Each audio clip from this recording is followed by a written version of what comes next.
Yay! Yeah. Welcome back, ladies and gentlemen, to the AR Wrestling Podcast. I am Alex, one half of this duo, and my partner in crime, Yo, what Ryan, is with up? me.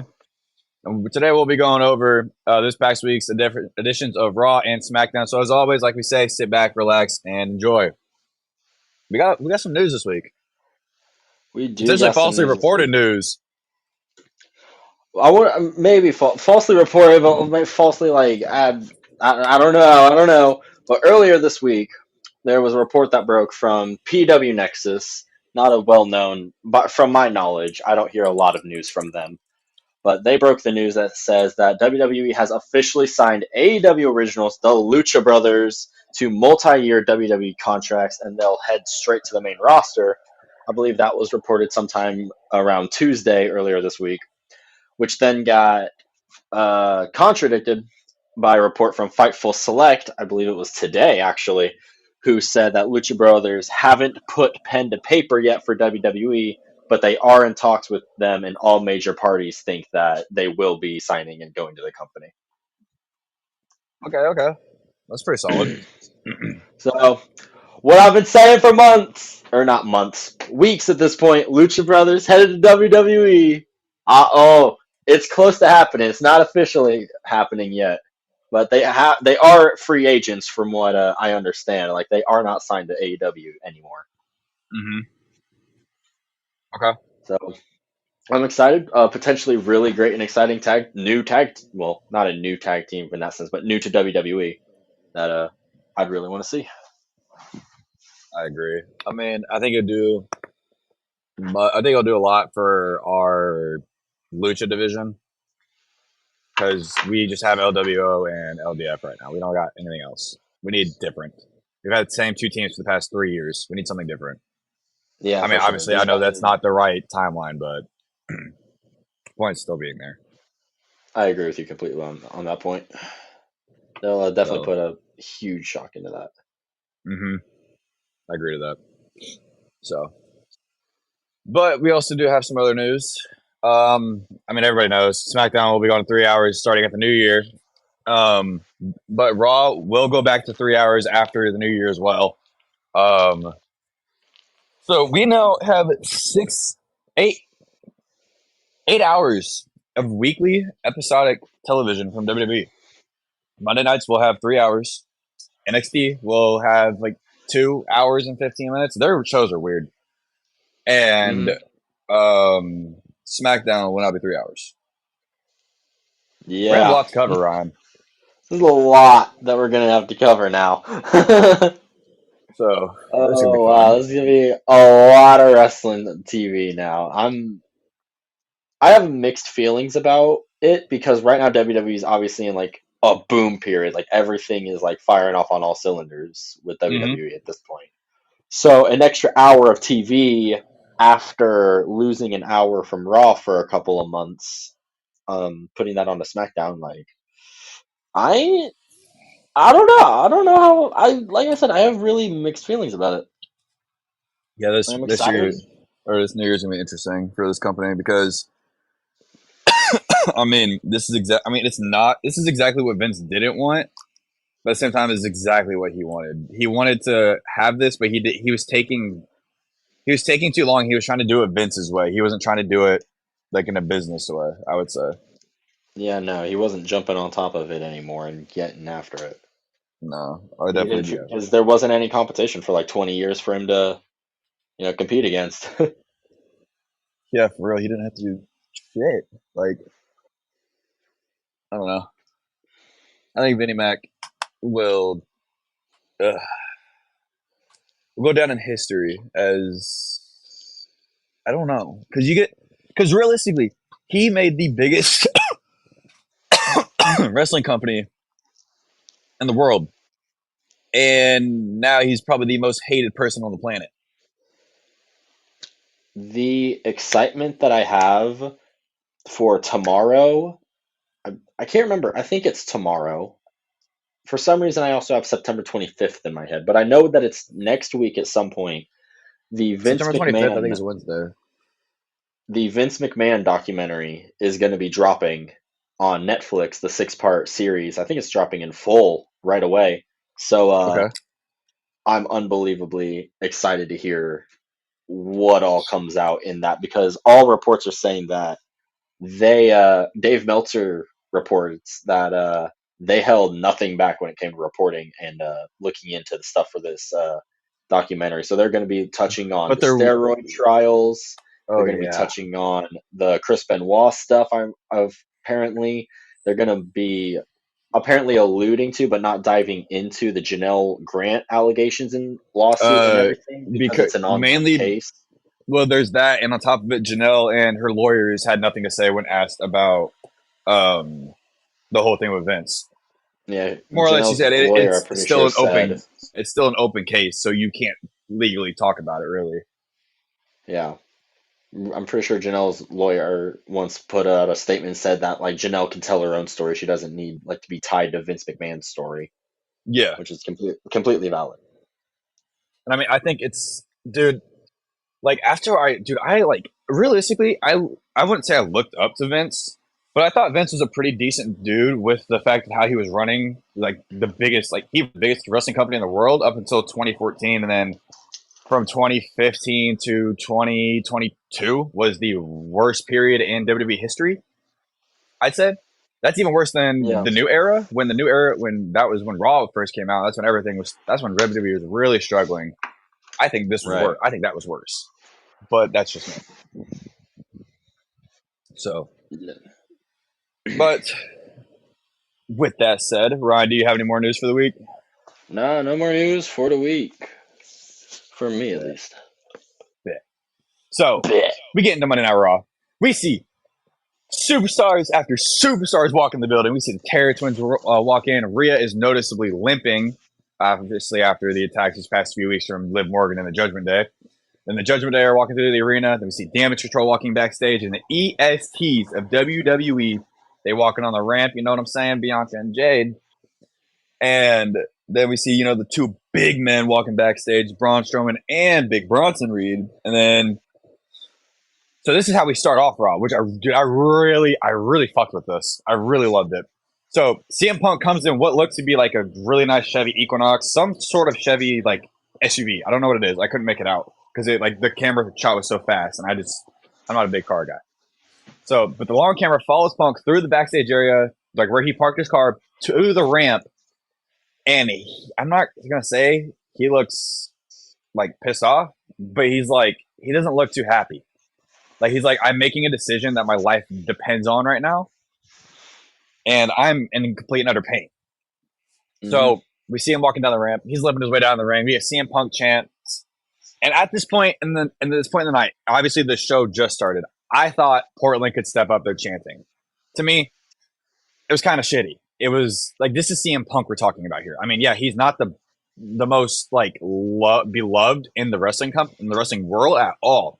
Probably still one of the most hated, even after his return to WWE. But Mm-hmm. Punk's talking. He goes, "I'm at the point in my career where people ask me how many matches I have left." And he's kind of sitting here, he's just like this entire promo. Like you could tell, it was essentially an emotional promo.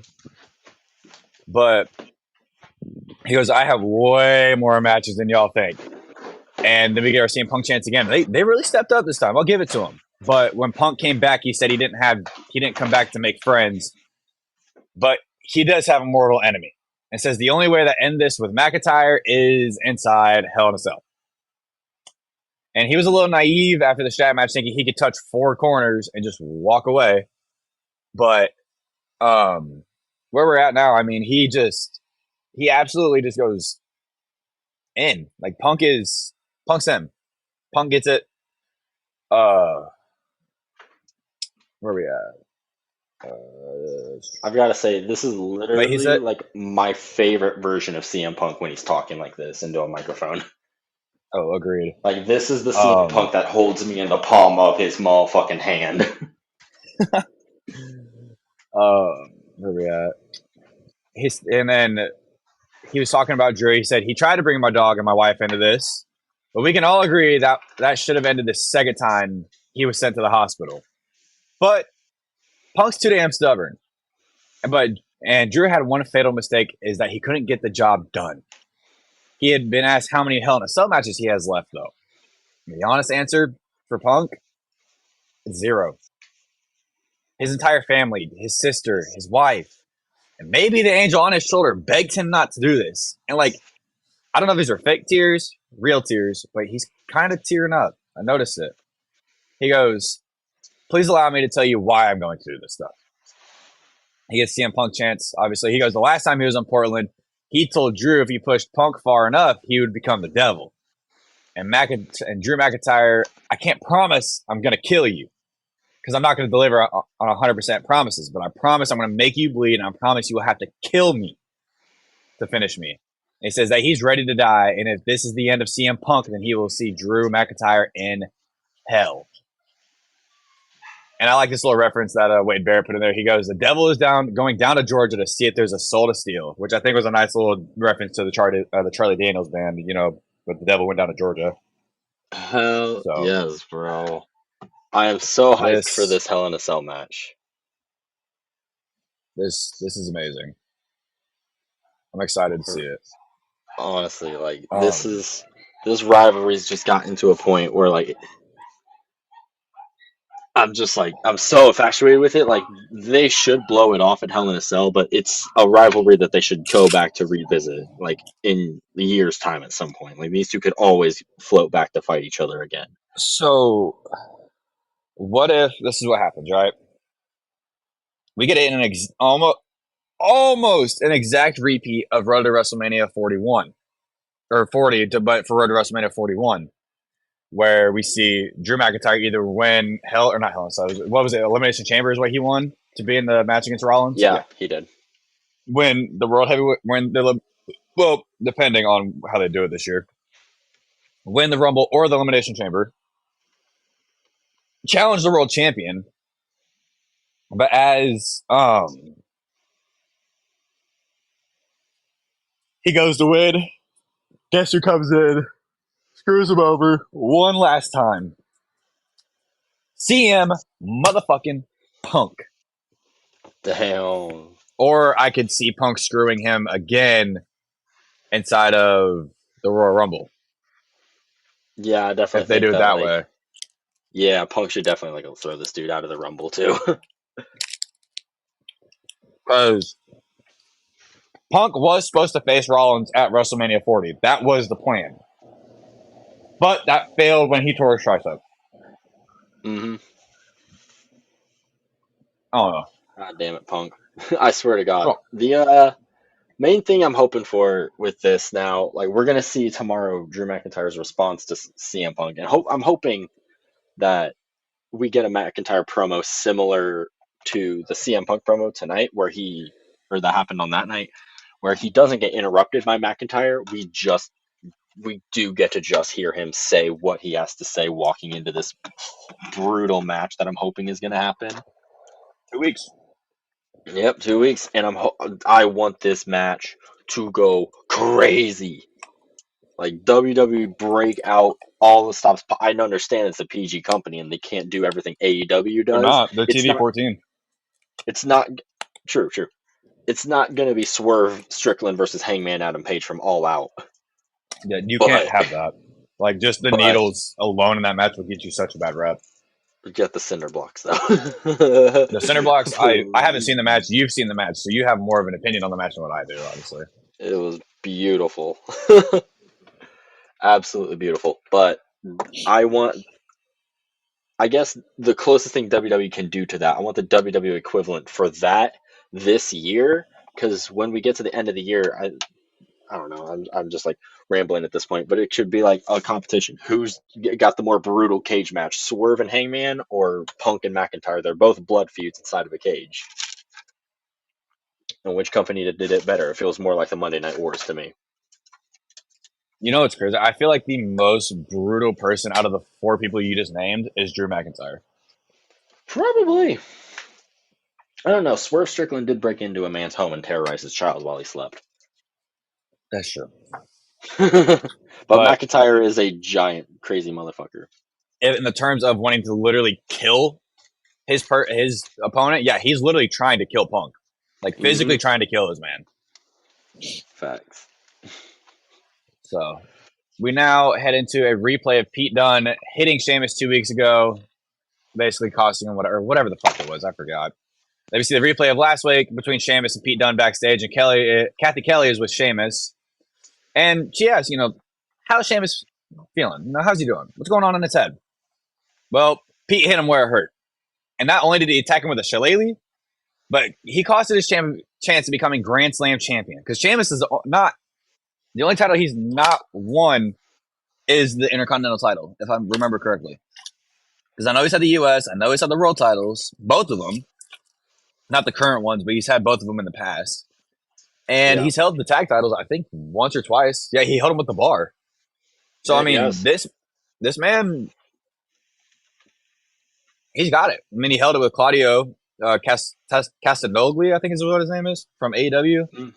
Yeah. So, but he goes, bringing up the fact that Pete Dunne hates calling him Butch. Pete Dunne hates being called Butch. Then there's a bunch of Butch chants. And he goes, well, tonight, Pete Dunne, you're going to become my Butch. I was like, wait, are you going to say bitch or Butch? And my favorite part of Sheamus's entrance to this night, Portland, are you ready for a banger? Crowd goes fucking nuts. His music hits. And really, like, I was sitting for commentary, like, just being spoiled with Pat McAfee and Michael Cole on commentary for months with Sheamus on Raw was just amazing. But like, it just doesn't. This doesn't sit right. Having it's fight night. Yeah, no one's Like, going, it's like Barrett should be doing, it's fight night! but here's your That'd be issue: awesome. Barrett's the heel commentator. That's Fuck the issue. it! Barrett's the heel commentator, and Joe Tessitore is basically playing Michael Cole's role. I don't like that he's doing play-by-play. But I understand it from the perspective of he did it for ESPN, and ESPN is more or less like a bigger. It's obviously a bigger company. Fuck, it's owned by Disney, the biggest monopoly in the fucking world. So, Mm-hmm. but with that being said, I think that once we get back to Netflix, we'll be fine with all this. So, but to get into the first match of the night, Pete goes after Sheamus's hand and arm until he gets slammed on top of the announce table, and Sheamus, my bad, calls Dunne a bitch before dropping a knee in from the middle rope, and Sheamus is able to hit the 10 beats and grab. And Pete tries to grab the shillelagh though, and Sheamus is able to get a hold of it. But while the ref is distracted, Pete hits Sheamus with the cricket bat instead, and he hits the knee for the win. Dude, I'm fucking with this Pete Dunne character more and more. Me too, bro. I'm waiting for this match. I'm waiting for these two to escalate this into a fucking street fight or a whatever Sheamus's version of a Dolly Brook brawl or whatever it was that he calls it. We're Barroom gonna have brawl. Let's Sheamus. see it. Yes, bro. And we're gonna have Sheamus whacking him with a shillelagh, and we're gonna have Pete Dunne whacking him with a cricket bat. I'm all for it. I love Pete Dunne, honestly, and I think he should be like. He was kind of somebody who I was hoping would win the Intercontinental Fatal 4-Way and fight Braun Breaker. Really? I'm not gonna lie. Yeah, not as He somebody was who in my should win it. mind, Yeah, but not someone who's like who should beat Braun for it, but someone who definitely should like fight for it and lose to Braun. Yeah. Agreed. So we now move into a replay of Finn and Damian from last week when the Judgment Day attacked the Terror Twins, and Damian put his life on the line for Rhea. Is essentially what he did. So we see him walking backstage. And, Jay Rizzo, he walks in and he says he's going to have an eye on Damian's match. And then Xavier walks in and kind of, talks up the New Day's match. He talks to history with Rhea and Damian. It says that even though they all have issues, they all have an issue with the Judgment Day. And Damian asks that the New Day should, beat the Judgment Day's ass.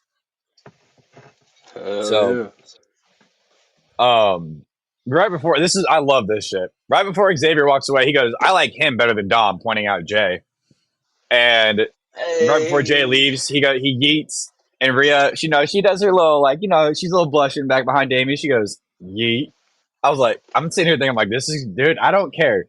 Like, Buddy Murphy, please be okay with Ray Rizzo just for this time being. We know you two are married in real life. Nobody gives a shit at this moment. It's Jay Rizzo and Mommy. It isn't Buddy Murphy and Mommy. Jay It's Jay Rizzo and Rizzo. Mommy. I have J. all respect for Jay Rizzo or Motherfucking Buddy Rizzo. Murphy and Rhea's marriage, but this is Jay motherfucking Rizzo. I don't know why, but it's working. It's just working. The fucking loud personality and the bright colors mixed with Rhea being just the most dominant fucking female on the roster and goth on top of it all. It just works.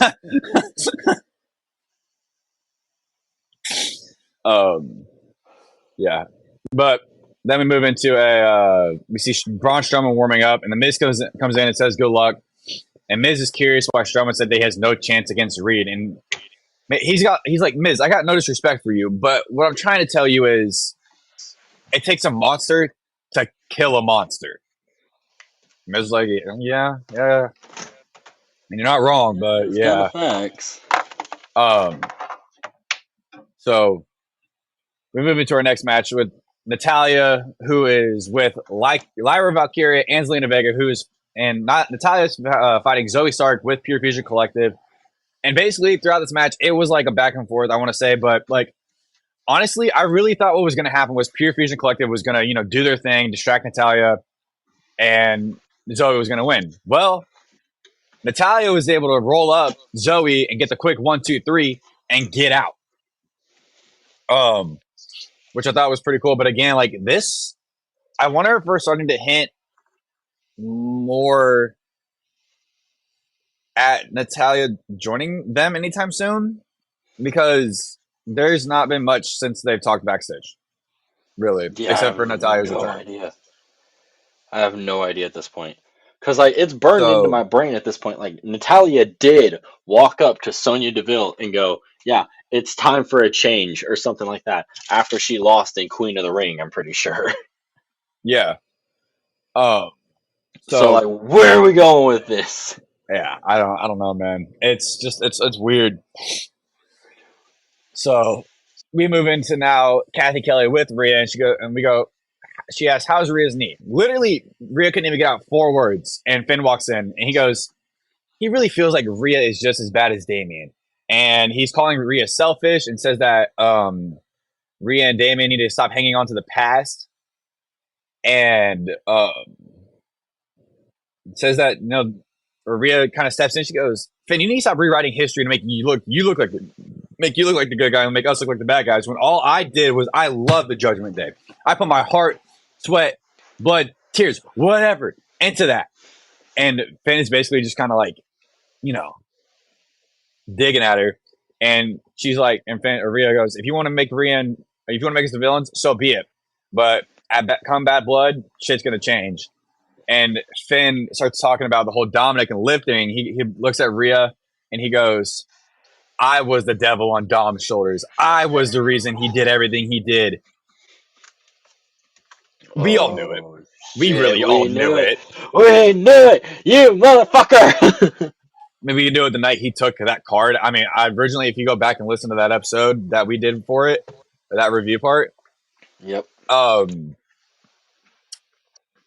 It's true that in the sense that he did it, but Finn looked like the one he was going to do it all and take the hit for Dom, and we were going to have Liv and Finn. But instead, we have we have Liv and Dom instead of Liv and Finn. Yeah. So, but Jey Uso walks in. He goes, "Do we have a problem here?" Finn goes, "No, there's no problem. Just 2 friends catching up." And Finn says that Uso's out of his league, I'm assuming, when it comes to Braun Breaker. And Jay looks at Rhea. He goes, "You think you're out of my league?" And Rhea's like, "What? No." And right before Jay goes out to the ring, he puts on pink glasses. I would say those colors are for Mommy. I bought them. I have them. I love them. Just same as the blue ones. So this moves us right into his promo. And right before he starts talking, he goes, or Joe Tessitore is holding up a Keep Portland Yeet sign, which I thought was awesome. And basically, Wade is just shitting on Joe Tessitore for doing that. But he goes, next week's the IC title. Yeet. And I said, main event, Jey Uso is now in your city. He goes, Yeet. I got my match with Braun Breaker. I wanted my singles title when I got to Raw. Yeet. And I finally got what I wanted after leaving the Bloodline. Yeet. And I can finally beat main event, Jey Uso. Yeet. Yeet. And then Braun Breaker comes out. He goes, we got any dogs barking in Portland? He goes, I told you to stay away, and yet you are still here with this relentless pursuit for my IC title. And he says, Uso, you're inspiring by trying to do what you do without the Bloodline. But Breaker did his homework, though. And Breaker has managed to do more as a single star than Uso has in his entire career. Breaker's only been here for No. When did he appear on the main roster? WWE draft is when he got drafted. Right, but he was there before the draft, though. It was sometime before the draft. Anyways, cool. So, basically, Jay's been here for 14 years. Breaker's been here for like less than a year. And he goes, I didn't need my family or my family name. Just I kind of like the fact that he's bringing up the whole Steiner name and everything. And he goes, the IC title is my family. And Breaker is a dog, and that's what he does. And Jay, he says he sees in a Breaker. Breaker has that dog in him, Oos. But Jay isn't going to take it lightly. And Uso has been winning championships since Breaker's been in diapers. That's cap. Basically, though, he has. But in the terms of this being literal, this is cap. It's not true. It's cap. Because 15 years ago, I want to say Breaker was like 9 years old. He's not in diapers. So 15 years ago, I was like 5. I don't even know how old I really was, to be honest. But Uso says he's gonna, dude. When Jay said this, I said, "Bro, Jay is a dog." He goes, "I'm a dog walk your ass, boy." I'm a dog walk your ass. And the IC title match may be short and sweet, just like Breaker's NFL career. I said, "Oh, god damn!" And if you don't know that this thing, Ryan, Braun Breaker was not drafted to the NFL. He was an undrafted free agent who signed with the Baltimore Ravens on their practice squad, but ultimately he got cut, which I think is a lot better linebacker and running back type of person than a lot of these people in the league right now. That's just me, because I've seen some of his tapes. They're actually really good. But this pissed off Breaker, and it would have been so good to have Pat McAfee. Dude, personally, I think it would have been so good to have McAfee commentating for this segment. This would have been perfect because he's got a good relationship with Jey Uso, Breaker, and he's talked football with Breaker. Having this, I think it would have done something for the whole storyline with him and Jay, but that's just me. But Breaker starts attacking Jay, and as Breaker tries to run the ropes to spear Jay, Jay said, "Nada," and spears him instead. And Breaker ends up rolling out of the ring, and Uso chants whatever. So Breaker's gonna break Uso in half. I love Jey Uso, but he's gonna break him in half. Unfortunately, yeah. And this is part of the reason why I didn't want Jey Uso winning that Fatal 4-Way. He's not winning. Like, I want him to win ungodly bad. Like, I want him to have a singles title more than arguably anybody on the roster at this point, because everybody that I wanted to have a singles title before him already has one now. LA Knight, Cody Rhodes, Gunther. Now I just need Jey Uso. Well, Cody had a singles title way before he even left. He had the IC I'm not talking about that. I'm talking about the fucking WWE title. Come on now. You said singles. You didn't make it specific. Come on now. But this moves us into our replay of the triple threat match from last week, and Io calls Bianca a coward for trying to fight Kyrie. And Jade basically steps in and says, "Back the fuck up, bitch." And Bianca's like, "Bro, I didn't challenge her. I was booked for the match. But if you want to fight, let's fight. You take Kyrie's place instead." And Io goes, "I accept." Which we get our match for that later in the night. Which I kind of like. I kind of liked watching the match because it was like, it kind of put me in nostalgia of the fact of watching them fight. So that was just me. But we move into the World Tag Team Championship match, the New Day and the Judgment Day. They're fighting. This is the first title defense for the Judgment Day since they won back in June on the 24th. I don't know who they beat. I forget. Oh, Awesome Truth. My bad. But Damn, first one. so That's crazy. Kofi and Woods double team JD to start, and they both send the Judgment Day or JD and Balor to the outside. But Kofi, he takes out Balor with a dive, and Woods hits a sit down powerbomb for the rest of the Judgment Day. Before the rest of Judgment Day arrive, the LWO arrived to fight Judgment Day, and the ref gets distracted. This pissed me off. This point in the match pissed me off when the ref got distracted. So Woods hits the big elbow for the win, but the ref is distracted by Kofi brawling on the outside, and Balor gets the blind tag, and JD helps him hit the coup de grace for the win. This was not Kofi's fault. This was the ref's fault. The ref did not have to be out of the ring. The ref screwed the New Day. Because if you look at the time it's ever happened in WWE history, the ref has stayed in the ring. I'm just saying. The ref screwed the New Day, and Xavier starts screaming at Kofi after the match, like, dude, what the fuck? This always fucking happens. And Kofi's like, dude, what are you talking about? He goes, this is your fault. I was like, oh. Oh, is it happening? I did notice before the match that Kofi and Xavier were they were in different attires. Kofi was still in the New Day Ninja Turtle stuff, and Xavier was in like the black and white of the Final Testament. Which I'm not gonna lie, I'm kind of fucking with the storyline now, to be honest, because now like the Final Testament hasn't been around for a couple weeks, and their plans finally unfolding. Yeah. Karrion just needed to be patient with it. I mean, it's what it is, but we see it as, or I see this as, I don't think Xavier's going to join the Final Testament.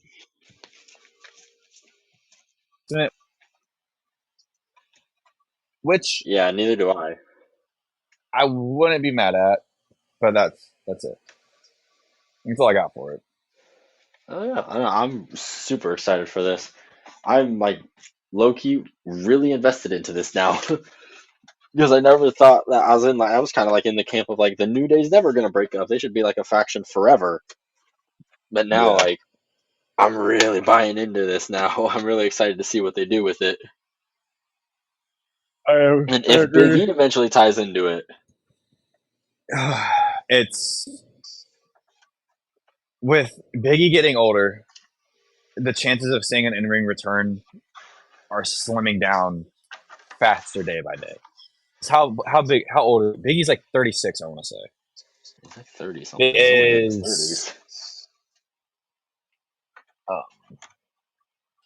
Give me a second because I didn't know there was a place called Big E.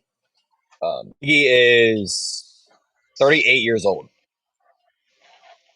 We don't have much time left with Big E. I'm not saying he's going to die. I am more or less saying we don't have that time like we used to in the ring with him when he first debuted. So I think this chance of Big E coming back is slimming more day by day, but this also is bringing out Kofi, who's going to retire, who I'm assuming is going to retire soon because he is, I want to say in his 40s. He is 43. And Xavier Woods, I want to say he is the youngest out of all of them, but I could be wrong. Xavier Woods is he just turned 38 like 3 weeks ago. So we don't have much time with these guys left, and that just it really hit me to think about that. So I think I'm gonna stop the hold on Big E, for me at least, and I think I'm gonna push more into Xavier is going to be pushed into the IC title scene, more or less than anything, because potentially beat Breaker. I wouldn't go as far as beating Breaker, but I would keep him in that loop of superstars. You know how we're keeping Pete Dunne, Sheamus, Ludwig, Jey Uso. Keep him in the loop with all of them. He's great in the ring. I wouldn't see why we do it. I mean, I think Xavier Woods could go far with this. So, But with that being said, Bianca and Io are seen warming up backstage. Obviously, we see the split screen like we normally do. And before I get into it, or Ryan, I'm not gonna lie.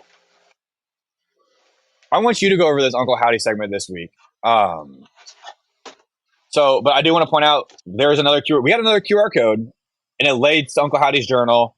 And the last time I checked it was about last week when I checked it, but I didn't see anything. But there's two new entrances since we've seen the last one, and one of them is called Audir and Freighter. I want you to do the Freighter one. I'll take the lead on the Audir, and it says Audir is even now the words of the red grow stronger, whispers like 1,000 voices, screaming in silence, guiding the knife until her hands are one and the same. You speak, we follow, my life for you. So I think the part of that speaking for Bray, I haven't watched anything like on this. This is just full blown me thinking out. But I think this more or less is thinking about Bray and what they did after the street fight against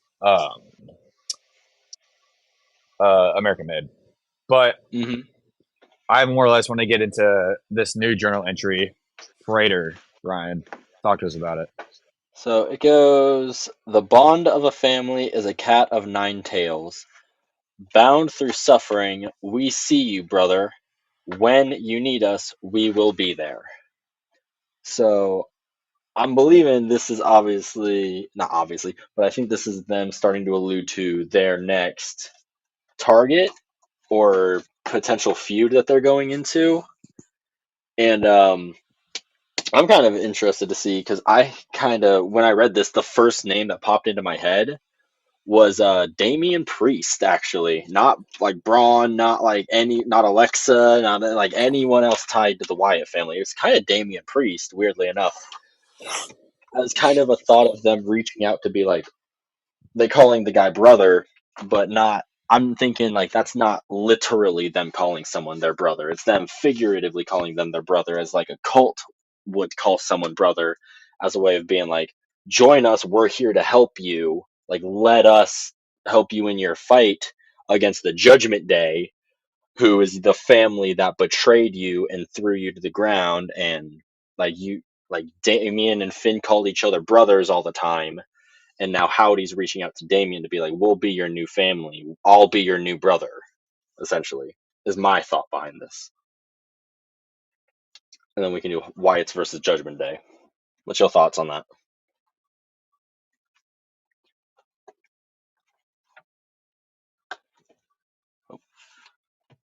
Alex? Hello? Shit.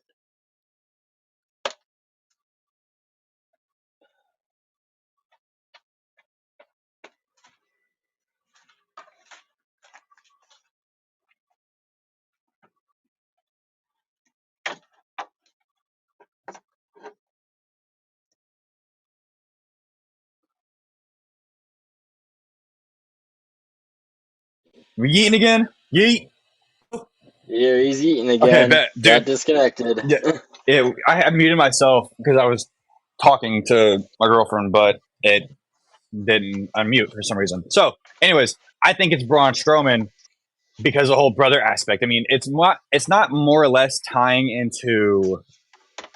I love like when you threw that Damian Priest idea at me, bro. It was okay. I like that. Let's do it. 100%. I was down. I'm still down. I like that more than what I'm going to say, but I think it's Braun Strowman because it's not Uncle Howdy or Bo reaching out. It's not Dexter Loomis. It's not Joe Gacy reaching out. This is Eric Rowan reaching out to Braun Strowman. And Mm-hmm. I say this because, granted, he did leave the Wyatt Six, or not the Wyatt Six, the Wyatt family. I more or less want to say he's there to protect Alexa as well. I mean, that's a whole different idea for another story, but I think this is just more or less with Braun Strowman struggling with this whole fight against Bronson Reed right now. I think the Wyatt Six are gonna they're like, hey, we can step in if you want me to, because there's also, no, I mean, they dropped in the first line the bond of a family that keyword family there, obviously, tying back to the Wyatt family. Braun Strowman wasn't a part of the original incarnation, but he was there like a year after, or like 2 years after, like shortly after they debuted. So that's my thoughts on it. Mm. But with the I Alexa think Bliss, both I of think them it's are. a whole different story. Oh, definitely with the Alexa Bliss stuff, it's a whole different story. I feel like the Alexa Bliss stuff is going to be maybe more obvious that it's like maybe not more obvious that it's Alexa Bliss, but it's going to be more obvious that it's going to be like a female that they're going after or that they're trying to bring in, or they'll call her sister or something, obviously like that, Well, they had or the journal or a entry reference to for Sister Abigail. yeah, they had that. Well, no, Nikki Cross is Sister Abigail. She's playing Sister Abigail. There is a where is it at? There is one of the journal entries they had. Where is it? I think it's Hex. Oh, She. It's called She. Remember that this is way back when she speaks, mountains should tremble. It's waiting for her. I can only open the door. She must choose to walk through. She and her were um um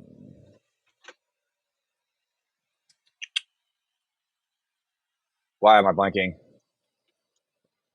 Uh her being Alexa Bliss. That's what I'm thinking. Mm. Maybe. I like it. But yeah. Are you happy? Whoa. Okay, so I was just toying around while I was talking about that because I was trying to find the link to the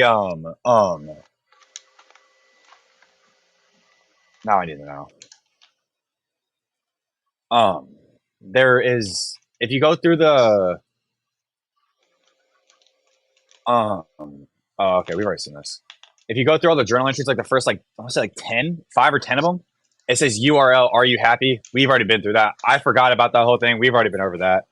But I think more or less this is still going to tie in with Alexa and Bray in the sense of Alexa is going to be, I wouldn't say attacked by Nikki, but I think what's going to happen is this would be like to really play into, I want to say, if you're looking for a supernatural take on it, play into the supernatural part of Howdy sends Sister Abigail, but he doesn't send Sister Abigail. He sends Nikki Cross, who's really close friends with Alexa Bliss.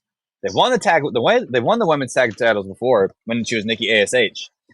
So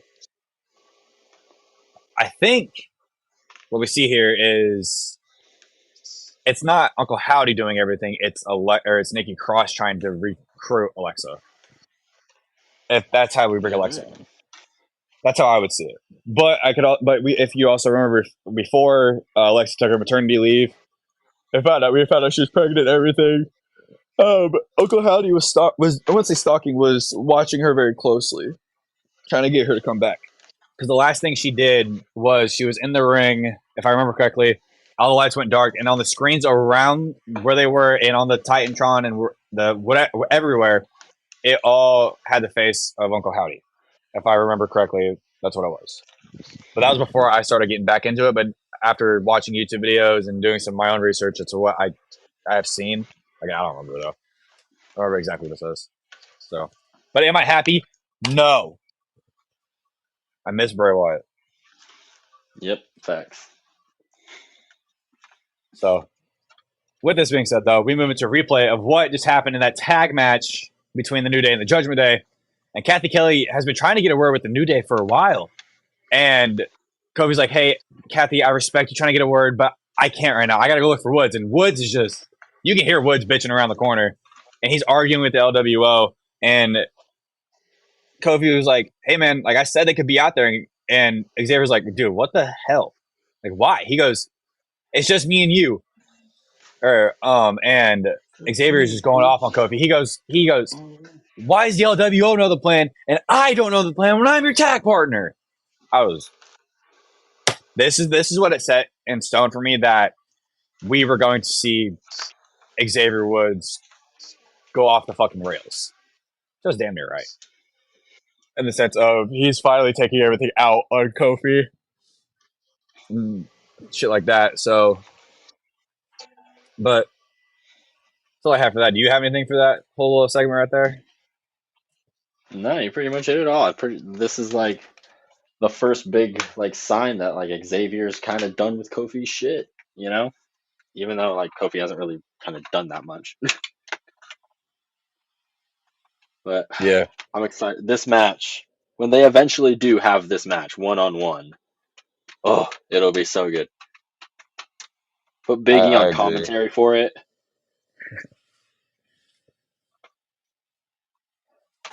Be nuts. I agree. So this now moves us into Big Bronson Reed's promo video. He goes, "Let me tell you a story about a monster," and it's kind of just talking about him and Braun Strowman. And he goes, "I was deemed too dangerous and a caution to the locker room."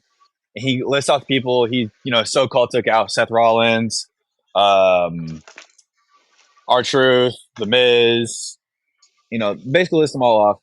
And he goes, "But I'm not going to cry about what happened with the triple threat match because I got COVID. I'm not going to cry about it though. But I'm going to finish the job with Strowman." And Bronson Reed says that he is WWE's true monster. I'm upset that he didn't get put in that match against Braun or Braun Breaker. He's in a different feud with Yeah. Braun or Bronson or Braun Different Braun. Strowman. Different Braun, yeah. And this now moves us into our match. Two Oh my big god! meaty men smacking my man meat. American Man Meat. And Bronson tries charging Braun before the bell and snaps the top rope after Braun or Strowman just throws him into it. Braun's able to hit a massive choke slam. And as Strowman attempts the Strowman Express, Bronson throws a human like a literal fucking human at him. Which, come to find out, it was a security guard WWE has had before, but he was put in place as a fan for an attendance. And Strowman breaks the barricade after colliding with Reed. They're both just like huffing and puffing. And this match again didn't even start. Like basically didn't happen. It was just basically a big meaty man smacking man meat Big meaty segment. man. Big meaty man. Smacking man meat. But Reed is able to leave through the crowd, and Strowman gets up in the ring, and Reed stops by the ramp and starts talking shit and points out Strowman. And Strowman runs from the ring, launches Bronson Reed into some their like camera crew boxes or whatever. And Reed and Strowman, they start fighting in the backstage area, and Strowman launches security, flips a golf cart. Dude, one of their cameras went out. And then Reed tsunamis Strowman through two tables. And as Reed starts walking away, Strowman's able to get himself, throws himself into Reed, breaking a wall, going through it. And we come back from the commercial, because I'm just going to tie this all in one, of what happens when two big, meaty men smack man beat. Damn straight. But I like this idea of these two just going at it. I think we need a Falls Count Anywhere match between these two. Bro, I love They that keep going idea. in the locker Either room. Falls Count Anywhere or Last Man Standing. One of the two. And just let them Last Man fight all Standing would over be the better. place. Last Man Standing would Oh my 100% be gosh. better. I freaking love that idea. It's gonna that that would be like my fucking match of the year right there.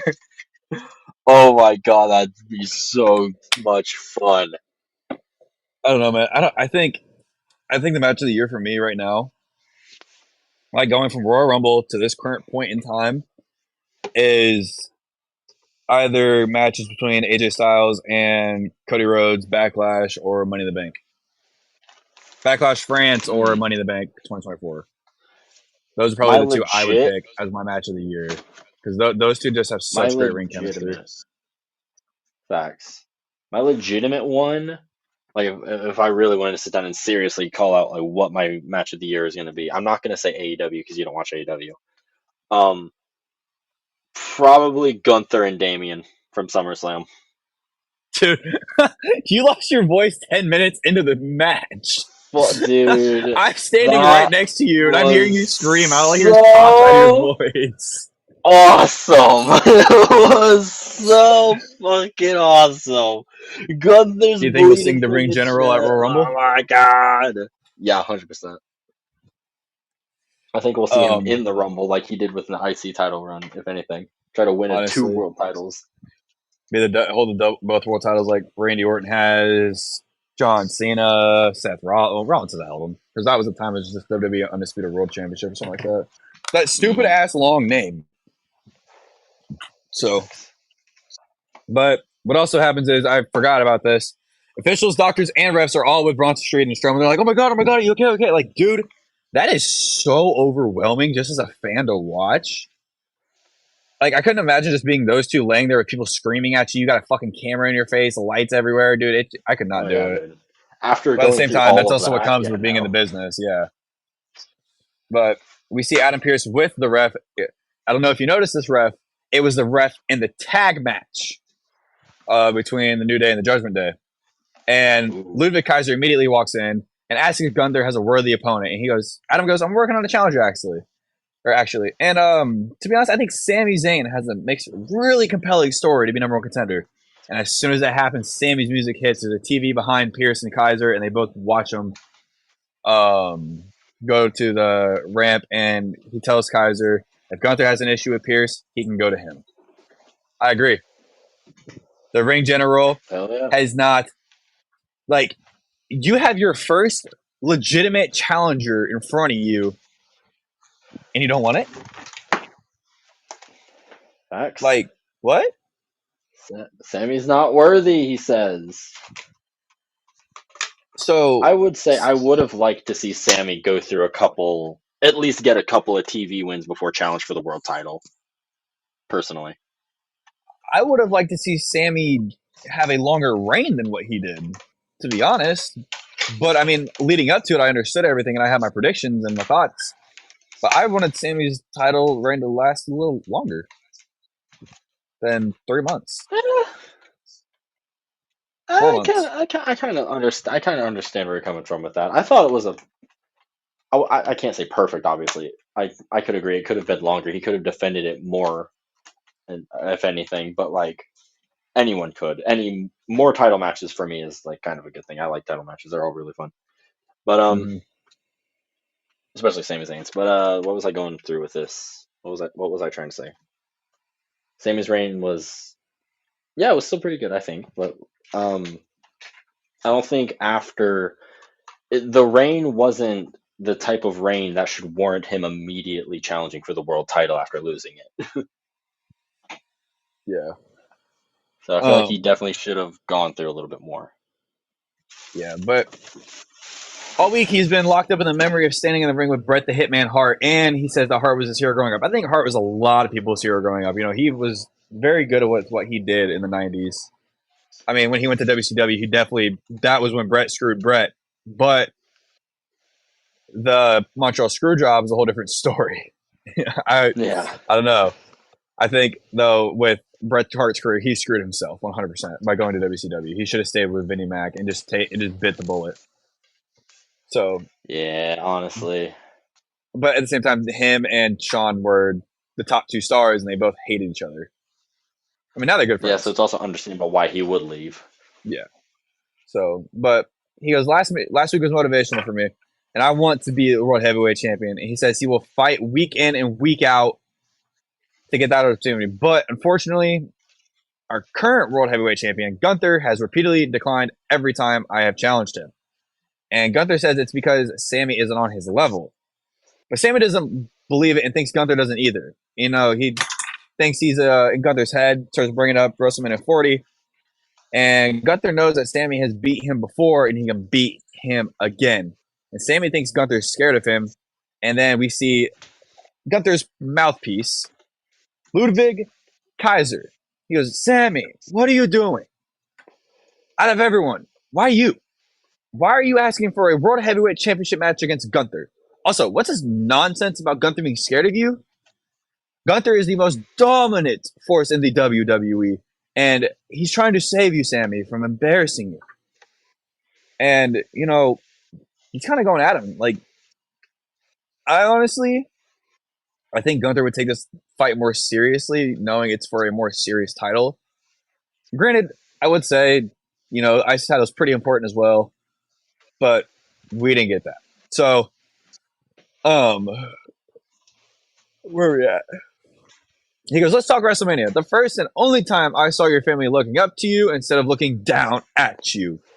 He goes, let me give you some advice. Miracles never happen twice. Enjoy this, Sammy, because this will never happen again. He goes, Sammy goes, Ludwig, I find it strange you're talking for Gunther. In fact, Gunther doesn't need you for anything. Think, Ludwig. Gunther doesn't need you. You can do this on your own. You don't need him either. He goes, do you think you're going to get respect by being Gunther's mouthpiece? You don't need to speak for Gunther. Gunther can speak for himself. And if you're going to be out here, at least have the balls to speak for yourself. I was like, damn. Damn. And then we see Gunther come out. He goes, Kaiser, Kaiser, to me, he kind of looked like, why the fuck is Gunther out here? And Gunther acknowledges Sammy. He goes, is there anything? But he goes, Sammy, I'll get to you first. Kaiser, is there anything you need to tell me? And he goes, there's something I've been trying to get off my chest for a while. This is Kaiser talking. And he just attacks Sammy. And Gunther goes, Sammy, regarding your challenge, the answer is and will remain no. And Kaiser and Gunther hug. And Kaiser attacks Sammy, but Sammy German suplexes him to reverse it. And Kaiser ends up receiving a haluva kick. Dude. Yeah. What? Hear me out. This is gonna sound nuts. But what if it's this? What if I had this? What if the same prediction I had for,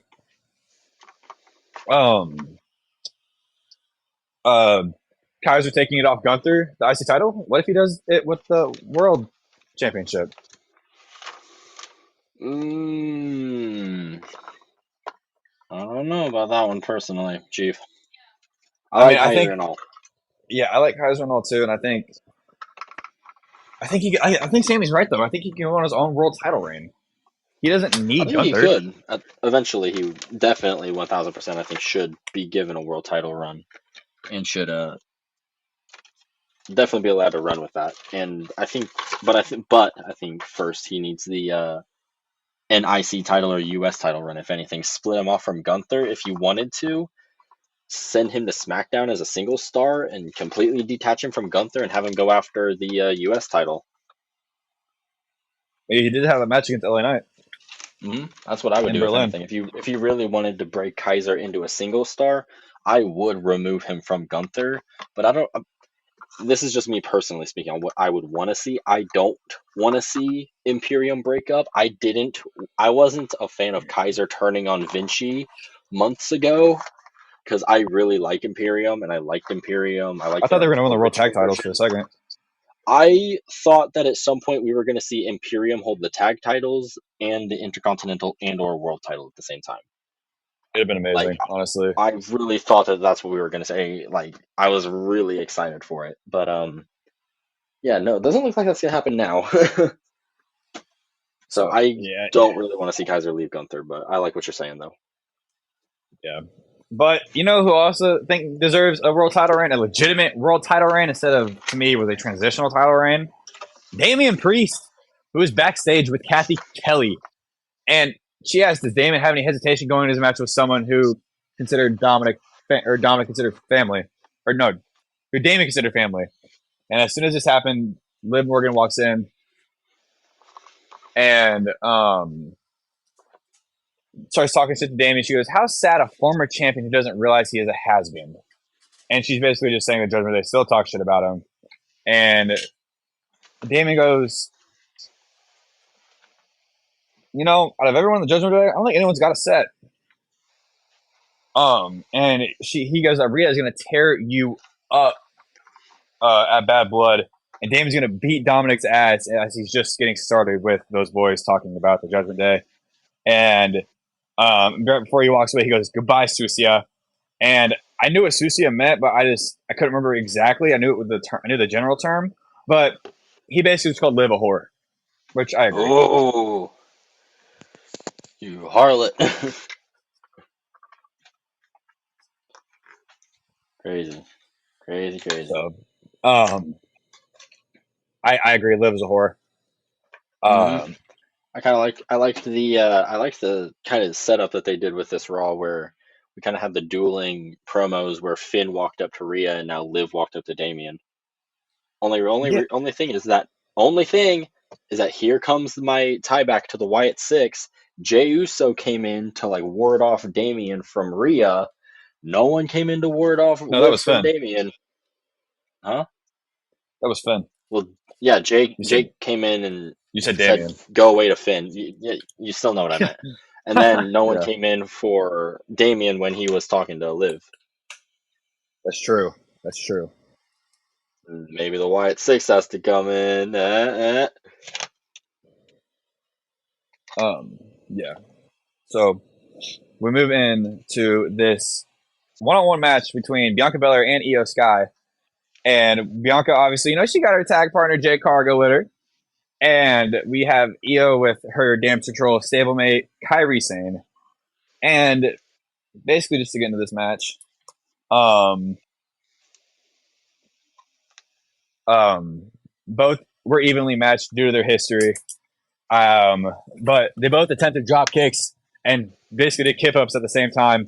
And Belair is able to drop Io into the corner and moonsault for a near fall. But Io takes out Bianca with a suicide dive as they fight on the outside, and Io blocks a 450 splash from Bianca, and they both try going for their finisher until Io rolled up Bianca for the win. Um, uh-oh. I'm just saying. I'm just saying. Uh-oh. I'm just Bianca saying got with this another loss. pinfall. Bianca just lost. Yeah, Bianca just lost that. Yep. And so, um, I think we'll see next. Honestly, I don't want to see it next week because I think it's gonna be a fucking squash match. But I think next week we'll see Kairi Sane versus Jade Cargill. Oh my god, Jade Cargill's gonna murk her. I She's gonna agree, go pump but kick, power bomb, jaded, done. we get a Terra. Yeah, we get a Terra Twins promo, and tonight they basically just say tonight we're gonna keep tearing up this lame ass Judgment Day. We're gonna Jesus Christ tonight we keep tearing this lame ass Judgment Day apart. I can't fucking read. And then we get an American Made promo video, basically, still talking shit on the Wyatt Six, and what they're going to do next after they've basically moved on. And then we see Ludwig Kaiser backstage with Kathy Kelly, and next week we have Ludwig Kaiser versus Sami Zayn, and he goes, "Let's talk about Kevin Owens," and talk Sami's history with Kevin Owens, and he said he was talking to Sami. He goes, we're talking about Sami. He goes, "I'm going to show the world why you are a sad, bitter man." Kaiser adds good emotion with his accent. It just works. Oh no. So, but right before the main event of the night, Damien versus Dominic, we see Jey Uso run into Ilya Dragunov, and Ilya gives Uso his props, and then he yeets to Uso, and the Judgment Day then walk in, and Finn says that Ilya needs to be careful who he calls his friends, and he goes, "I wouldn't say they're my friends, but I do have respect for Rhea, Damien, and Jay. But I have no respect for any of you in the Judgment Day." I was like, "Oh hell yeah, Ilya, talk your shit." Um, and then we move into our main event of the night: Dominic Mysterio, who's with the Judgment Day, versus Damian Priest, who is with Rhea Ripley. And basically, throughout the match, I gotta pull up notes. Damian is able to easily take control and whoops Dominic's ass for a while. And Finn helps Dom escape the Razor's Edge as Damian brawls with Dom on the outside until Judgment Day gets involved, letting Dom hit a dive. Liv puts her boyfriend Dominic's foot on the rope after a broken arrow, and Rhea then spears the shit out of Liv over the announce table, and they take out Wade. I want to note that important. That note right there is important. But Dom gets a 619, or Dom hits a 619, but still gets his head taken off by a clothesline and is given a South to Heaven for the win by Damian Priest. And then The Judgment Day immediately jumped Damien after the match, and like literally, he didn't even get a chance to get up. He literally started getting his ass beat, and there was a bunch of yeet chants happening. And Liv takes out Rhea, like over the announce table, like we said earlier. And Jey Uso, he's doing that shit where he takes forever, dude. I hate it. He's doing that dumb shit. But he like when he gets up to the ring, he stops for a second. And you could tell something's wrong. Something's about to fucking happen. You just know something's gonna happen. And like, but it was so awkwardly long that it was like, okay, somebody's gonna get ready to attack him, which is why he's taking his ass forever. But he ends up getting speared by Braun Breaker, Liv Oblivion's Rhea, Finn coup de grace Damien 3 fucking times.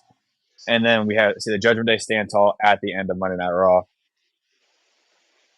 Hell yeah, bro. Fucking Uso got murked from nowhere. Uso did get murked. Dude, I have not been expecting WWE to ball out like this like they have been. To pull it out like this? Like, dude, this is just weekly banger after banger after banger for episodes. It seriously Both is. SmackDown and Raw. Like, I don't know, here recently, it's amazing. Nah, you're completely right with that. WWE's firing like on all cylinders. Everything is like popping off right now. I'm loving it. I am so excited for Bad Blood this year. Like this year, it hasn't happened in forever, but I'm so excited for Bad Blood. Mm-hmm. Me too. But that's all I have for Monday Night Raw. All right. Well, if that is all you have for Monday Night Raw, ladies and gentlemen, that moves us right into Friday Night SmackDown, where we open right up with a replay of the ending of our Steel Cage match main event from last week, the season premiere of SmackDown on USA. We get a voiceover of Roman Reigns last week going, "I am the only tribal chief," bringing up the bloodline. Roman and Cody signing the contract. Cody doing the hand thing. Roman's not happy about none of it. Basically just going over everything and hyping up tonight, where we are going to get Cody Rhodes and Roman Reigns in a face-to-face at Georgia Tech football stadium, same city that Bad Blood's going to be in. We open the show officially with the Bloodline walking in through security checkout, and Tongans get swiped off security. You know, they got to go get checked and shit. Fatu gets a pat down, and Fatu just immediately starts murking people. Like, bro, they just trying to do their job. They probably make a minimum wage and shit. I think it was proper that Jacob Fatu was the only one who got patted down, playing into, you know, his criminal history a little bit. Mm-hmm. That's why I liked it. I like this part specifically out of SmackDown because of just Fatu alone. Oh yeah, I know. Fatu, week after week, Fatu looks more and more like an absolute superstar in the making. Oh, yeah. If not, he's already there. I'm so excited to see what he does in the next few years.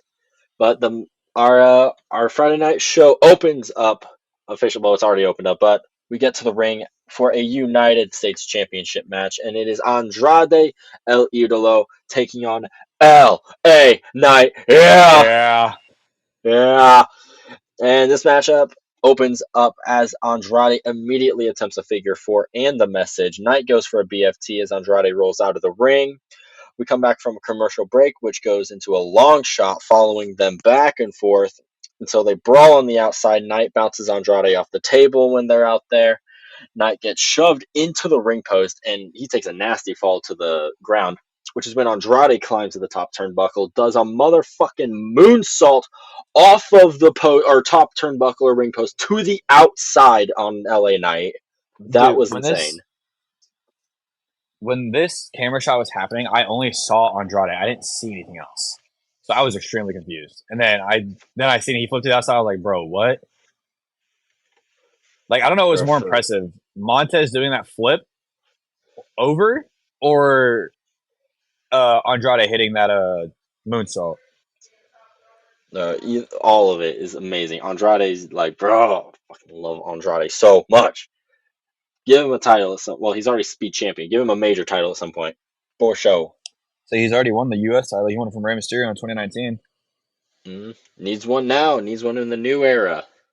Fuck the old regime. For real. But our match continues as Knight dodges the knees in the corner and stomps Andrade before hitting a neck breaker. Andrade slightly biffs a moonsault, And then he hits the knees in the corner. Andrade's able to counter a BFT, nails a beautiful back elbow. I love that move from Andrade. He looks savage every time. Nut sequence on the top rope ends with Andrade or Knight hitting a BFT for the win. And yeah, LA Knight walks out with the dub. He tries to shake Andrade's hand, or no, Andrade tries to shake Knight's hand afterwards.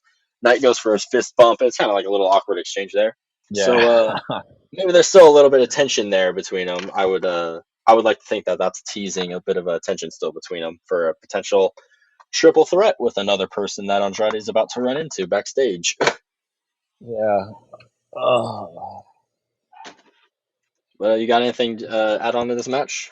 I'm more or less happy. More or less happy about what we're going to talk about here soon. Oh fuck yeah, bro! Straight up. But now we go to a replay of Nia Jax saying that whoever leaves SmackDown or whoever loses the tag match later, the tornado tag match that got made official, is leaving SmackDown, and we cut to Tiffany Stratton, sorry, yapping to Nia. Nia's like, oh yeah. Nia gives Tiffy a hard slap on the shoulder and says, Tiffy, if you, well, says whoever loses the tag match of their opponents loses SmackDown, but Tiffy, if you lose this match for me tonight, then you might want to leave SmackDown. So, oof. Not Tiffy. Not Tiffy time. Not Tiffy time at all. Not Tiffy time, but it is always Tiffy time. When we get to this match, I was impressed with the ending. Really, I was. I liked the ending of that tag match. Yeah, me too. I did like it. So, but then we get to what I alluded to a couple minutes ago, or a couple seconds ago. Wait, where are the Yes Boys? Wait, where's Pretty Deadly? I need Yes Boy! I need Pretty Deadly the musical, bro. What you mean? We already had the musical. I need the full thing. That was the preview. That was the trailer. I need the whole thing. That was just full production, everything now. Give it to me. Bro, if that actually happens, they actually put like a Broadway thing, I think I would go to it. I would 1,000%. That'd be so fucking funny. Yes, boy! Yes, boys! But then we move to Andrade walking backstage after his United States Championship match, and he kind of just shoulder bumps Mello. And Mello goes, I haven't seen a choke like that since the Kings against the Lakers. And honestly, yeah. Oh yeah, I'll say go ahead with what you were to say. No, you got more than me. I don't actually have much. I know more sport than you do. Yeah, it's basically I had to look at it. I just was looking at it. Like you were about to say, it's a bad blood history type of rivalry. I put down. I mean, it's like that. It's the Bay Area, so you have. I mean, it's not the Bay Area. It's San Francisco. My dumbass. It's Cali. So you have the Kings, you have the Lakers, you have the Clippers. I want to say there's one more team, but I don't remember. Oh, Golden State. So you have four really good basketball. Or I won't say really good, but four basketball teams that are solid enough to win. And the Lakers and Kings have that rivalry, and I think the Clippers and the Warriors have their rivalry. But I don't know much about the NBA, so don't quote me on anything. Don't sue me. Oh yeah, bro. But this was sorry. But he continues to say, bro, put the fries in the bag, bro, because you're washed. Says that to Andrade, gets pissed off, and they start brawling backstage. And it gets made official that we are getting Andrade versus Carmelo Hayes Part 6 next week on Friday Night SmackDown. Andrade leads 3-2. Andrade does lead 3-2. So I'm down with that, They always have good matches, whether they're longer ones or they're shorter ones. I always kind of like watching them in the ring together. You know what I gotta say with that? What? And if you're not down with that, we got 2 words for you. Suck it. Hell yes. But 2 other people who I could watch talk, not even wrestle. I could just watch them talk all fucking day long. Roman Reigns, ROTC, and our WWE Undisputed Champion, Cody Rhodes, as they go face to face at Georgia Got Tech, it, Florida Rhodes. field, or football field, sorry. Rhodes. Cody Cody Rhodes. Rhodes. Cody Rhodes. Go ahead. Hell yes. But then a little bit of history about this. It's in Atlanta, which is Cody's hometown. Used to play football here. Played it for Georgia Tech, obviously. Played it on this football field. He was pretty decent from what I Yes. understand. He was, And but he got drafted. Or I don't know if he got drafted, but I know he played for the Vikings. He got cut. mhm, but as these guys enter, Roman Reigns enters in a huge line of SUVs, which kind of gave me like, I don't know, the kind of idea I had behind this is like they're kind of presenting Roman Reigns as like Still as their not the top dog. not the president of the company, but like how the president would have like a line of security and shit like that always with him no matter what and all that. Yeah. It's Like, kind yeah, of he's like the still our top presentation dog, bro. Roman's kind of had. Like he is Mm-hmm. the top dog no matter what, He even with or is without that the belt. OTC. He's in God mode. He's God mode now. And we see Cody Rhodes come up in a Ford Mustang 5.0. They meet at the 50-yard line, That Mustang and was so pretty.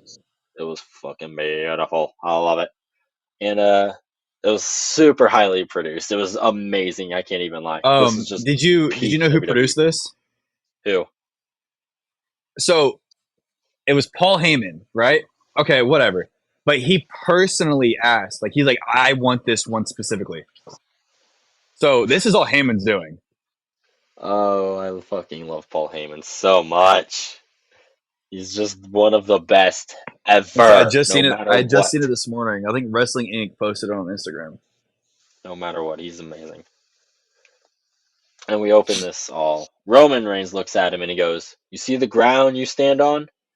Everything you put your eyes on in here, it's mine." He goes, "I've shed blood, sweat, and tears on this field. This is my field. And that means this is my stadium. If this is my stadium, that means this is my city. Let me ask you one thing, Cody Rhodes. What have you ever done for my city?" Cody looks at I was me, just like, kind of damn. nods to the 7 cars he's got. He 7 goes, cars, multiple classy. 7 cars. Classy. Multiple generations of Cody's family have bled and fought for Atlanta. This might be Roman's field, but this is Cody's home. Roman kind of nods to this, kind of chuckles. He goes, "That's good. That's really good. This is your home. Why don't you just cut to or why don't we just cut to the chase? You signed yourself into a lose-lose situation. You have everything to lose. You're dealing with people who have nothing to lose. And me, Even though they had the tag titles and the tribal chief and the yeah, Ulafala. right. Like Roman Reigns didn't even want these people in the bloodline. Like it's understandable. Like they're psychos, and Yeah. Roman understands that from what it seems like. And Roman looks at me and he goes, "You know me, I don't have anything to lose either. They already took Jimmy from me. They took my wise man. They took my bloodline, and they took my Ulafala.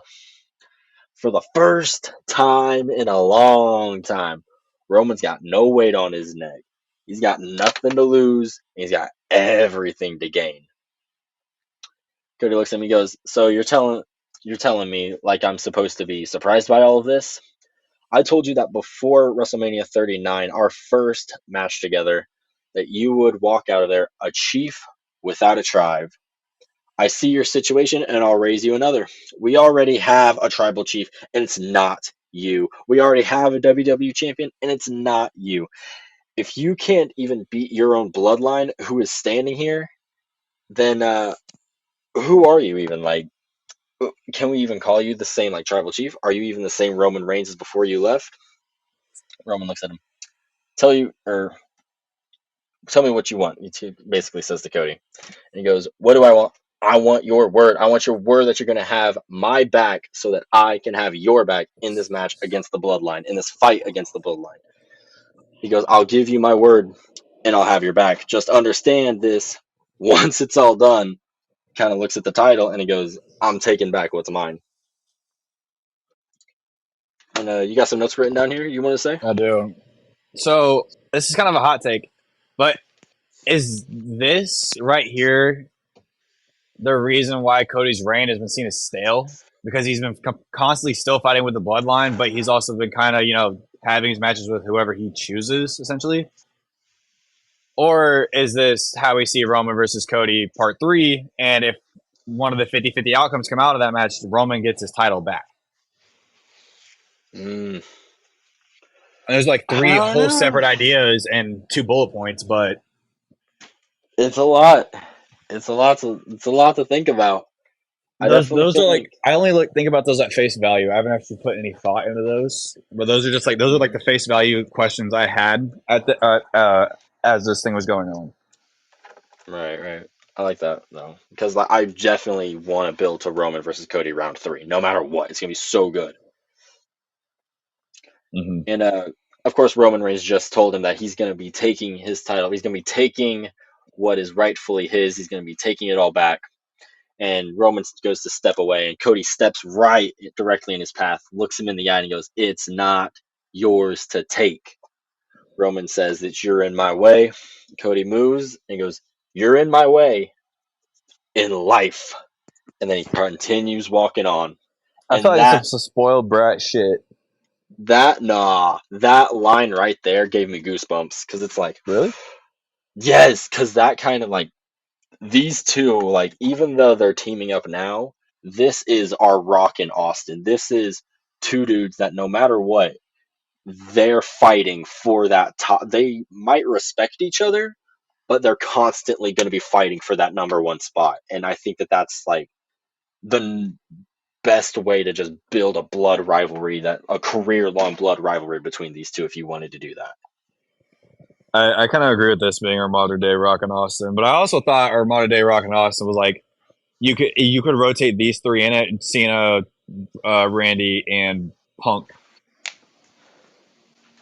I mean, maybe Randy more or less something else, but like I thought when we were growing up, like a modern day us, like for Rock and Austin would have been Cena and Punk. The summer Punk was the huge deal behind him, which is why I kind of was seeing it that way for like the longest time, and then now we had these two, and I'm like, well, shit, I don't know. Yeah, I can kind of see what you're saying with that.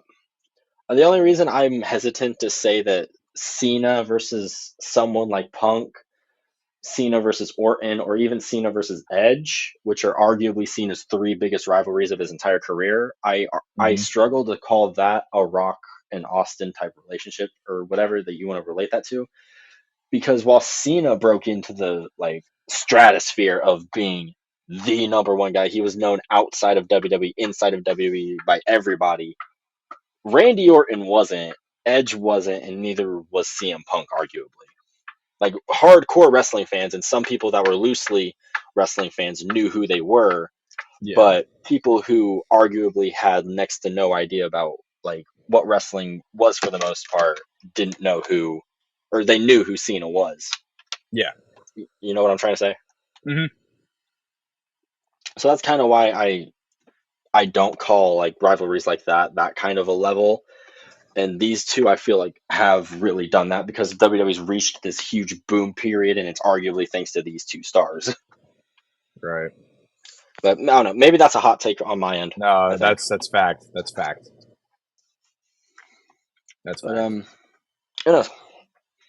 But after this, we move into oh man, what leads into the storyline of the night that we're going to be following with Kevin freaking Owens, who's watched this entire thing unfold backstage. And Byron Saxton walks up to him and he goes, "Kevin, what are your thoughts on this?" And Owens just walks away.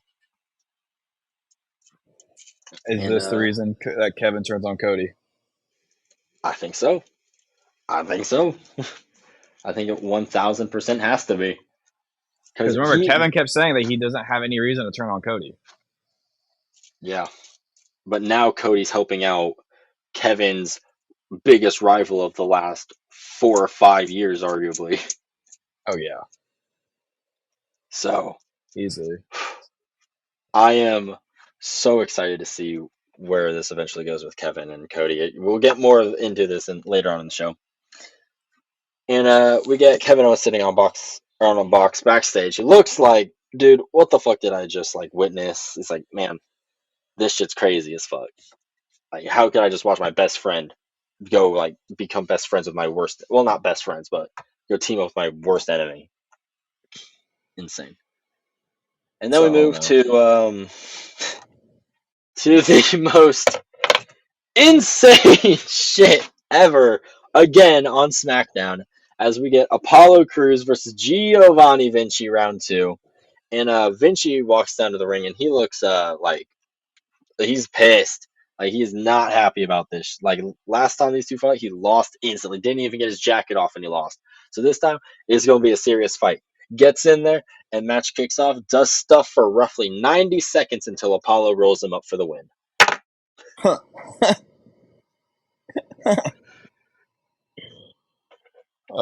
the fuck, bro? yeah, I don't know. I don't have anything for this. Like Vinci attacked Cruz after the match, but it's like, bro, you suck. I don't get it. I don't get it either. I was willing to like the first time. I could give it to him the first time. The first time, like immediate squash match like that, I'll laugh it off and be like, okay, do something else now. Like make him serious or something. Like give him like a vicious win over Apollo Crews next time, and then do a round 3 between them. But nah, he just lost again. Nah, not. I'll take Giovanni Vinci to AEW. I think you're right. At some point. Honestly, this is a reason why I didn't want fucking Imperium to break up. This is part of it because Vinci's got nothing to fucking do. Anyway, I'll rant about that for fucking hours if I could. Yeah. But then we move backstage. Kevin Owens sitting on a box or something. Saxton walks in and he goes, "Kevin, what's I'm sitting going on a box on and in I'm your sitting on head?" the toilet. Sitting on a toilet. Kevin says that he's going to talk about Roman and Cody, or said that if he's going to talk about what happened between Roman and Cody, he's going to do it in the ring. So when he walks outside to the ring, music playing, Kevin Owens chants, and he's thanks y'all, thanks for chanting and all that, I appreciate it. And I'm aware of people thinking what he thinks about the tag match at Bad Blood, and he's got to be honest. And just before he starts laying into what he thinks about all this, the Tongans and Jacob Fatu walk out, and holy shit, this is the promo of the year. Promo of the Get a year is insane. promo of the century. Get the pipe bomb out of here. Get Steiner Math out of here. Tama Tonga walking out here going, yeah, yeah, yeah, yeah, yeah, yeah, yeah, yeah, yeah, yeah, yeah. That's insane. And for a solid like 3 or like false solid like 2 minutes, he's just making noises like shoo shoo shoo shoo shoo shoo shoo shoo yeah yeah yeah yeah da, da, da. You better let the right man speak. Shoo shoo shoo shoo shoo shoo. You better stop talking to me. Roman and Cody attacked our tribal chief last week, and they're gonna get what they deserve at Bad Blood. But you, Kevin Owens, you are going to get what you deserve after the orders of the real tribal chief, Solo Sikoa. I love it. I just loved it. I was kind of rolling the entire time. Kevin Owens is ready for a fight, though. Gets out there, starts brawling with him, knocks the Tongans out of the ring, off the apron. Fatu and Owens stare off. And, you kind of got a little note here between Fatu and Owens. I need that one-on-one. Oh, 1,000%. I need it. That one-on-one would be so fucking badass. Please. I need this feud or match. I don't give a fuck. I just need it. I need the full thing between these two. It's gonna be amazing. Like Owens selling for Fatu is just need it. But a 3-on-1 assault begins until DIY comes to make the save, and all this insecurity come down to the ring, trying to break it up. Owens walks over to the corner to Aldis, and Aldis goes, "I'm getting sick and tired of all y'all fighting. When there is no bell ringing, there's 3 of you in the bloodline, and there's 3 of you between DIY and Kevin Owens. I think y'all can see where I'm going with this, and it's a 6-man tag match in our main event." So hell Dude, yes. he walked out there with authority. Walked out with authority. I like Aldis more than Pierce personally. I like Aldis Pierce is more like, because of the chaos on Raw. Raw that's is so fair, but chaotic. I just love how badass Aldis is. Like when he walks in a room, it's like people, unless you're like Roman Reigns or like someone who doesn't give a fuck about Aldis. It's like when Aldis walks in, people are like, "Oh, okay, there's the boss. That's Boss Man. That's the boss man." And then we do move backstage. Well, that match, yeah, got made official for the main event, 6-man tag. But we do move to Bayley and Naomi talking backstage about their match, and Bayley and Naomi don't want to leave SmackDown. Neither of them do. And Bayley's been waiting for this opportunity since SummerSlam to get a match against Nia. Naomi says that she's been waiting for this match since her return at the Royal Rumble, though. And when Naomi wins and Bayley gets her title opportunity, or sorry, Naomi starts talking, saying that when she wins and becomes women's champion, Bayley will become the first person she'll give a title match to. Bayley says that when she wins it, she's gonna win the women's title and give Naomi the first shot at it. So a little bit of tension there. Bayley mentioned something, and Naomi hugs her and stuff like that, and Bayley and all her kind of stare off, and they move out to the ring to our tornado tag match between Nia Jax, Tiffany Stratton, and the two people I just talked about. And this starts. Yeah, I got a note here. Kind of got a note here, and it's got me excited. Bailey Buddy's gear. She was at her Bailey Buddy's gear. I was so happy. Oh no, I'm skeptical because I'm so excited about it. Was this Bailey Buddy's gear? Or was it just gear to match Naomi's glow theme? I'm hopeful though. I'm still hopeful. I am I too. want the Bailey Buddies more than Did you absolutely anything. did you catch in the promo um about Bailey mentioned something about her hugging? Yeah, it was. I'm pretty sure that was after like Naomi hugged her after saying that she was gonna win the title and something like that. Yeah, but um oh fuck, I just lost my thought. That she was kind of like she kind of hints at the hugging. Like the hugging was kind of, for me, at least when I was watching this, it was kind of emphasized for me. I don't know. I But think you're kind of that's right. what I'm saying. I don't know. I don't know. You're kind of right there. Not gonna lie, I kind of didn't have that thought, but I like it because I need it more than absolutely anything, and I'm not even kidding. But That's true. then match begins. It's a tornado tag match, so it's no team, no tag in and out. Everyone's in the ring at the same time. Bayley and Naomi take over with some double team moves, and Bayley and her take both try pinning Nia. Immediately, starting to cause tension between them. Nia and Tiffany fight back. Fuck, that's a tongue twister. Nia and Tiffy fight back with a top rope blockbuster. Nia starts throwing everyone into the barricade and hurls Naomi into the timekeeper's area. Naomi and Bayley both fly to take out Nia and start arguing over who gets to pin Tiffy. Bayley and Nia both hit an elbow and a low leg drop respectively to Tiffy and Naomi. Naomi then counters a power bomb, which tricks Tiffy into giving Nia a top rope senton. Tiffy then eats a fucking 1D from Naomi and Bayley, which I like to think of as a nod to Naomi being married to Jimmy Uso. And Bayley and Naomi then both kind of pin Nia for the win. In kind of a weird little roll up spot. So they did win the match. No one's leaving SmackDown, but No one is leaving SmackDown. no one's leaving SmackDown, but a number one contender is yet to be decided, which we will get Next resolution to week. in a little bit. Yep, with Nick Aldis, he'll fix all that. Big boss man, Yeah, big boss man. big boss man. Even though he's not the big boss man.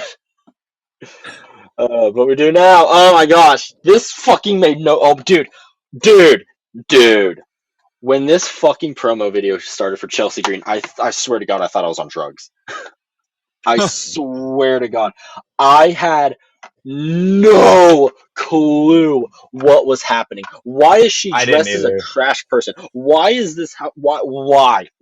I had so many questions and no answers Did whatsoever. Did you get your answers?